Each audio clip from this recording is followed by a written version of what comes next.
Satu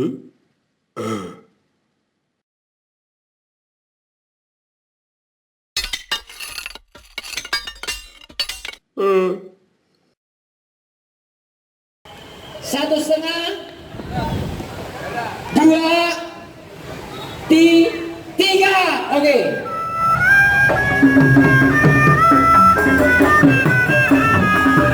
Maaf kepada para penontonnya agak minggir ya, karena festival Gonggong ini divideoin, semuanya tertib. Buat semua peserta ondel-ondel, jangan kemana-mana dulu. Lepas dari pertunjukan peserta terakhir, selang beberapa lama, setengah jam atau 1 jam sebelum zuhur, akan diumumkan pemenangnya.